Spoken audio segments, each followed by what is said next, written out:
Turn your mainstream photos into retro coolness. This Photoshop tutorial will show you how to apply a retro photo effect using professional, non-destructive editing techniques. To follow this tutorial, you'll need Photoshop CS3 or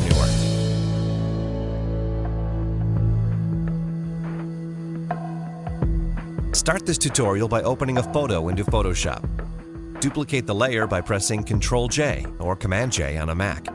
You can also do this by going to Layer, Duplicate Layer. Right-click on the layer, then choose Convert to Smart Object. By converting the layer into a smart object, we can make use of smart filters. I'll tell you more about smart filters later. First, we'll add a bloom effect. Go to Filter, Blur, Gaussian Blur. Leave the settings as is and just click OK. We'll edit these settings later. If you look in your Layers palette, you'll see that Photoshop created smart filters for you. Smart filters are basically the non-destructive version of filters, which means you change the filter settings anytime you like. You also have blending options for your filter. In the Layers palette, double-click on the Blending Options button. Change the blending mode to Screen, then click OK. Now, double-click on the Gaussian Blur filter to bring up the settings for the filter. Adjust the settings to your liking, then click OK. You just created the bloom effect. Unfortunately, it looks a little fake, so we're going to adjust the blending options for it. Right-click on the layer, then choose Blending Options. In the Blend If area, drag the black input slider towards the right. As you drag the slider, you'll notice that there is a number changing. When this number changes to 128, you're in the right spot. Now, hold down the Alt key on your keyboard, then drag the right half of the black input slider all the way to the very right. You'll notice that it detaches from the left half, and the blending becomes smoother as you drag it towards the right. Click OK, and here's what the image looks like so far. Next, we're going to add a black and white adjustment layer.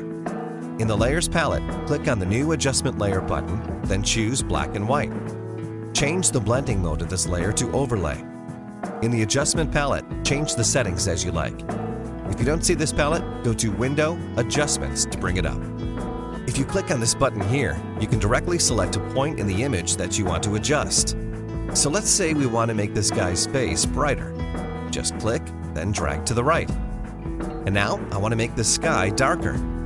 Click on the sky, drag to the left, and now it's darker. The next effect we add will give the image a color effect, similar to the expired film look. In the Layers palette, click on the New Adjustment Layer button, then choose Solid Color. Skip the settings for now and just click OK.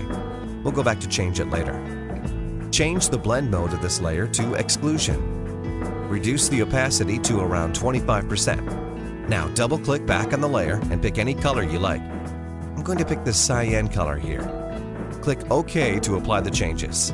You can also adjust the opacity of this layer to increase or decrease the effect. To complete this image, we're going to add some light leaks. These light leaks are available as a free download on our website, and they make it super easy to add cool light aberrations to your photo. Save the light leaks to your computer, then go back to Photoshop. In Photoshop, go to File, Place. Choose the light leak that you like to use. I'm going to choose this one right here. Change the blend mode to Screen, then Position, and press Enter on your keyboard or click this checkmark button right here. You can duplicate the layer to make the effect stronger. If you want to add more, just go to File, Place, then pick another one. I'm going to pick this one here. Change the blend mode to Screen, then scale the image to something like this. Here's the Hipster photo effect. Try it on different photos to see what you can get.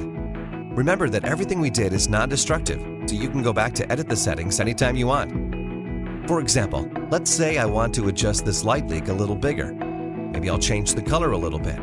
I can hide some layers to see what effect I can get. Double-click on this filter to change the settings or reduce the opacity of any layer I like. Once again, here's the Hipster photo effect. It's a great way to give your photos that old-school retro look. I like to use this effect on my Facebook pics to make them look more social than they really are. Give it a try and let us know if it works.